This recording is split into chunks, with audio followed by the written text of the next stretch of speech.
E a gente vai começar, infelizmente, hoje falando sobre um caso de polícia, um caso lamentável de pedofilia. Olha só o que aconteceu. Um inspetor de uma escola estadual da Zona Norte de São Paulo foi preso por vulnerável. A Polícia Civil também o acusa de armazenar infantil e aliciar meninos de 8 a 11 anos de idade. Pode colocar na tela, Cláudio, por gentileza, as informações?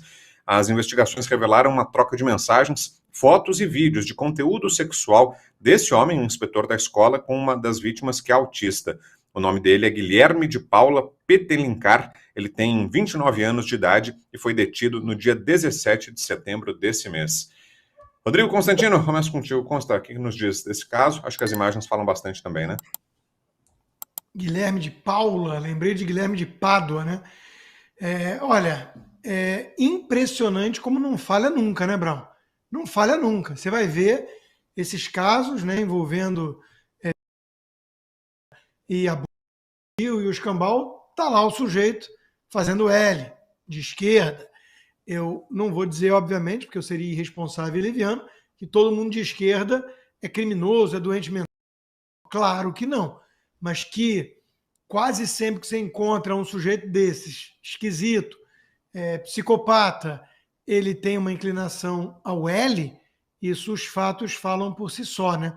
Agora, numa escola, né, quer dizer, os pais entregam os filhos pequenos para ter aprendizado, de preferência objetivo, sair de lá sabendo falar a língua corretamente, aprender matemática, noções de ciência e tudo mais, não para valores morais, porque isso é a família que cuida, deveria ser, né? E tem lá um sujeito, então, abusando de crianças. Olha, o Brown, eu sou a favor de penas que acho que eu não posso nem mencionar aqui. O Jair Bolsonaro já defendeu, né? Castração química, coisa assim. É pouco para um sujeito desses. Né? É inaceitável, inaceitável você imaginar que um monstro desses esteja num ambiente escolar se aproveitando de crianças para seguir adiante com as suas taras doentias. Né? E existe um esforço, eu fecho com isso, de uma ala da esquerda, eu já mencionei isso no meu livro Esquerda Caviar, mais de uma década atrás. Existe um esforço comprovado, você tem textos acadêmicos, você tem falas de influenciadores, popstar, que vão banalizando a pedofilia. Eles começam tratando como um cara é uma vítima, coitado. O cara é pedófilo, coitado, é doente, doentinho, para depois dizer que criminoso é você que quer chamá-lo de criminoso. Né? Então, é um negócio muito evidente e muito preocupante. E, de novo, a esquerda aqui nos Estados Unidos, a turma democrata, é a turma que está envolvida nesses escândalos. Agora mesmo tivemos um aí, né? O famoso Didi, né? O Puff Daddy, né? Esse cara estava com tudo que é celebridade famosa, ele mesmo uma, e as festinhas dele eram festas estranhas, com muita gente esquisita e que passava aí por questões infantis. Quem já chegou é a nossa Fabiana Barroso, já está aqui conectada também a Fabi, e a gente conversava aqui nessa parte inicial, Fabi, boa noite, sobre esse caso triste de pedofilia. Um inspetor de uma escola, apoiador de Lula, que foi preso molestando crianças numa escola estadual aqui da Zona Norte. Boa noite, Fabi. Boa noite, Brown. Boa noite, Constantino. Boa noite, Silvio. Boa noite a todos aqui da nossa audiência. Bom, esse é um dos temas que eu realmente fico até indignada. É um dos crimes que, para mim, mais me chocam em relação às crianças e os menores. Eu ouvi o Constantino aí, peguei a fala dele dizendo de castração química e etc. Eu vou além. Os Estados Unidos têm um programa muito interessante que essas pessoas que são condenadas são monitoradas. Então, você, como morador, tem direito, está em um aplicativo lá e você consegue ver aonde esses pedófilos frequentam, onde eles moram. Isso, gente, é muito mais importante, né? Porque entre o direito do menor indefeso e o direito de um molestador, eu vou sempre ficar com o direito do menor. Não sei se isso no Brasil seria crível, mas eu sei que muita gente, principalmente de famílias que passaram por esse tipo de situação, inclusive com crianças mortas, em situações horríveis, brigam para implementar isso aqui no Brasil, igualzinho também para o sistema de desaparecimento de crianças, né, que é o sistema conhecido também nos Estados Unidos como sistema Amber. Então, seria interessante a gente se debruçar nessas questões. Quando o Brasil der uma acalmada, penso eu, mas olha só, não dá tempo, porque a gente está falando de coisas que acontecem no dia a dia. Então, questões criminais afetam o nosso dia a dia. E tudo que a gente fala, né, de impunidade em relação a isso, sem querer, a gente está dando, então, um incentivo para que esses crimes sejam praticados. Então, eu não conseguiria, assim, nomear um cidadão que faz isso. Aliás, acho que até deveria perder o direito de cidadania, né? Deveria perder o direito a voto, etc.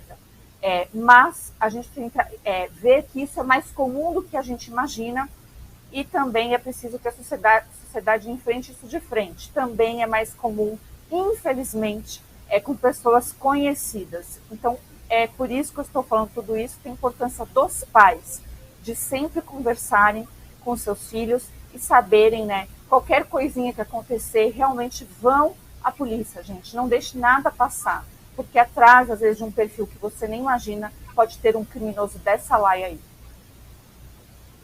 Ô Silvio, eu vou aproveitar que a gente entrou nesse debate sobre segurança pública, já trazer a nossa próxima notícia, que é o seguinte: o governo do presidente Lula anunciou que vai editar uma portaria que determina novas diretrizes para o uso da força. As medidas deverão ser seguidas pelas polícias militar e civil de todo o país. As regras também se estendem a guardas municipais. A proposta defende o uso de armas de fogo somente em último caso e limita as circunstâncias em que alguém pode ser revistado, além de exigir justificativa por escrito para o emprego de algemas. Que tal, Silvio, aqui nos dias das propostas e da própria elaboração desse documento? Será que não é uma invasão, é uma prerrogativa dos estados, que são os responsáveis pelas polícias, Silvio?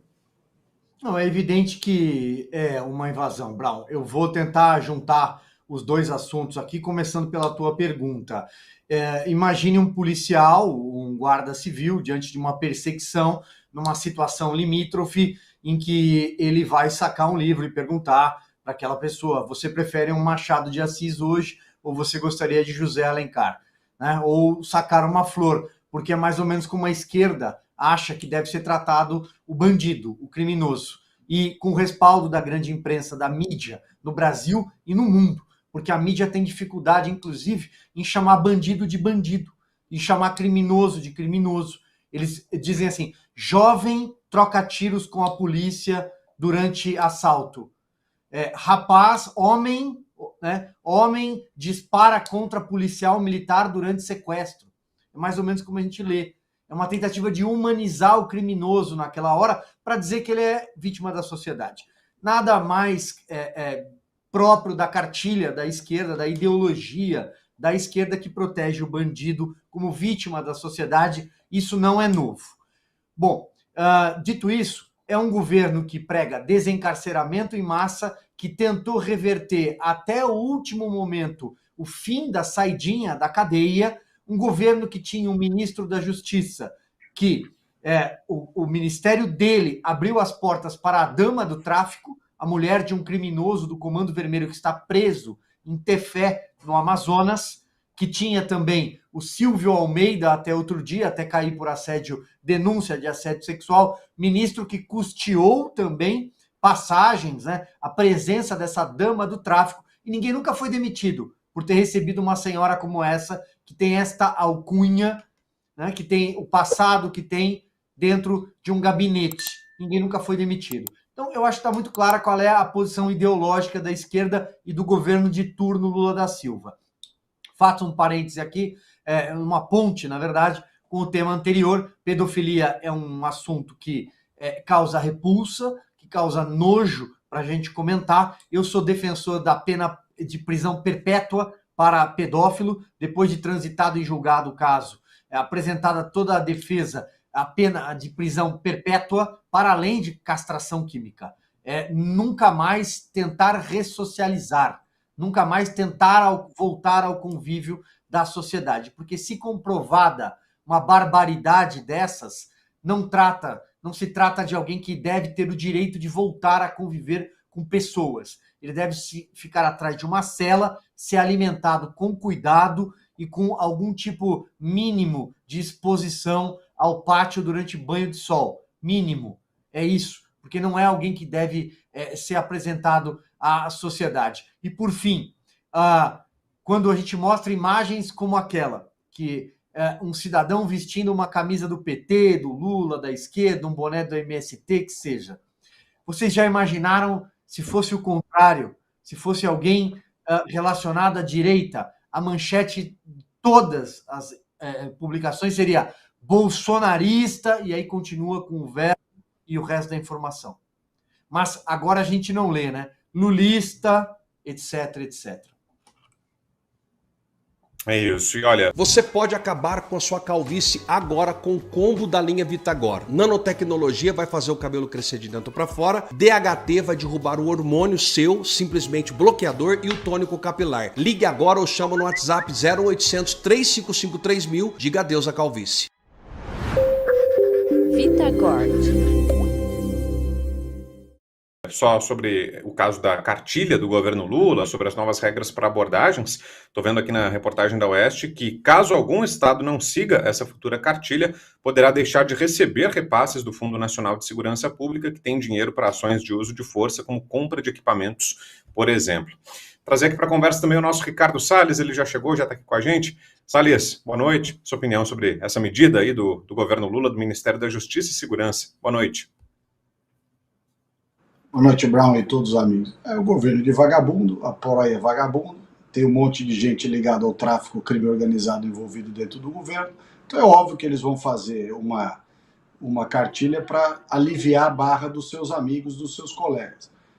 Não é dúvida de que o pessoal do crime organizado prefere o PT, né? A gente vê as mensagens que eram trocadas durante o período eleitoral, os caras dizendo que torciam para que o PT ganhasse a eleição, que com o governo do presidente Bolsonaro não tinha conversa, e agora nós estamos vendo justamente o governo, né, o Lula e toda a companhia lá, toda a turminha deles, tomando as medidas que os seus apoiadores esperam, né? A polícia é demonizada. Agora, isso não começou no governo do PT. É preciso fazer aqui um breve retrospecto histórico para dizer o seguinte: Tucano nunca gostou de polícia. Não é à toa que nos governos dos tucanos, as polícias tiveram seus salários achatados, tiveram as suas condições de trabalho degradadas, né?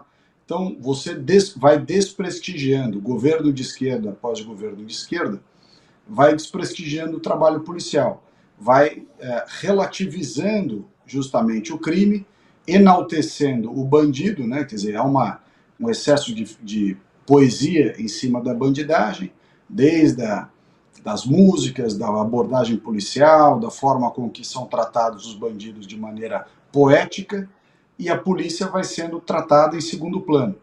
Dá salário ruim, salário não é bom, condição de trabalho não é boa, agora constrange o trabalho policial com uma regra de abordagem e de procedimento de repressão ao crime, que no fundo é uma humilhação para a força policial. Nós estamos chegando no limiar de tudo isso, né? A sociedade brasileira, tanto a civil quanto a policial, né, e eu ouso dizer que abaixo do nível de generais também os militares, mas só abaixo dos níveis de generais. General para cima é só um ou outro que se salva. O resto, acho que sofreu uma castração moral aí, que diz o nosso Silvio Navarro. A sociedade brasileira está de saco cheio disso. Ninguém aguenta mais isso daí. Ninguém aguenta mais justamente esse vetor de política pública que só prestigia o que não presta, prestigia bandido, prestigia corrupto, anula acordo de leniência, anula uma série de condenações, vai contra a polícia, alivia a vida de bandido, posterga, como disse o Silvio aqui, a implementação da regra das saidinhas. Ou seja, é a visão da esquerda que vem desde lá de trás, repito, aquela visão de esquerda, esta visão de esquerda que hoje a gente vê exacerbada no governo Lula, começou com a turma do Fernando Henrique Cardoso lá atrás. Todas as políticas de quilombola, de demarcação de terra indígena para quem nem brasileiro é. Hoje eu conversei com uma pessoa aqui, eu estou no interior de São Paulo, estou em Olambra, mas eu tive hoje com uma turma muito boa aqui do interior, o pessoal contando que tem um monte de índio paraguaio invadindo terra aqui no Brasil, em especial no Paraná, e ninguém faz nada. E pior, a Força Nacional foi colocada para escoltar índio paraguaio tomando terra de brasileiro. Ou seja, todo esse tema de segurança pública, ele revela, né, de maneira mais explícita a opção ideológica e filosófica desse governo pelos bandidos contra a sociedade. É isso que nós estamos vendo. A polícia, não sem razão, também fica de saco cheio de tudo isso. Essa é a verdade, né? A sociedade fica, mas os policiais também ficam. A sensação que você está enxugando gelo, né, que você vai lá, prende o cara é solto. Você aborda o cara, né, o problema é o policial que fez a abordagem, não é o bandido que comete o crime. E assim vai sucessivamente. Então, realmente é uma situação de degradação moral da sociedade, agravada enormemente justamente por essa visão ideológica da esquerda, que vai sobretudo contra as forças policiais, consideradas um braço da repressão. Não podemos esquecer que a esquerda olha para a polícia e acha que a polícia é um braço daqueles que fizeram a repressão contra eles no regime militar. E, portanto, a esquerda odeia a polícia. Odeia. A esquerda odeia a força policial e, consequentemente, ao desprestigiar a força policial, ajuda bandido em detrimento da sociedade. Fala, Constar. Eu vou acompanhar o relator, né? Aliás, o Silvio e o Salles. É exatamente isso, Brown. Nós temos que levar muito a sério a ameaça de que nós temos no poder mais do que simpatizantes dos marginais. Nós temos marginais. A bandidolatria já é uma expressão boa para definir o Brasil. Mas o Brasil está se aproximando de um modelo de narco-estado. E é isso, né? Quem está fazendo as leis, quem está aplicando muitas vezes as leis, quem está no governo ou quem está no poder judiciário é cúmplice do crime, da criminalidade. Defende ou por ideologia ou por estar mancomunado, sei lá o quê, defende os bandidos contra a população de bem. Então é um país cada vez mais insuportável para as pessoas decentes. O sujeito que é um trabalhador honesto, pega um transporte péssimo para chegar ao trabalho, paga as contas em dia, paga os impostos em dia, porque senão ele vai preso, né?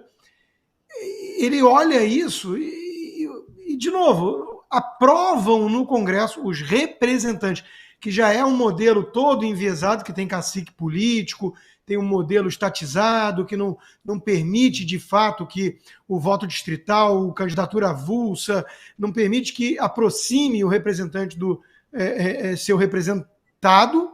Só que, mesmo assim, o Congresso vai lá, na tal onda conservadora que teve, e consegue aprovar medidas para mitigar um pouco essa baixaria, essa impunidade, e aí a turma não deixa colocar em prática. Então, Brown, meu comentário é só um, né? A sorte desses bandidos é realmente que o Brasil parece repleto de pacatos cidadãos.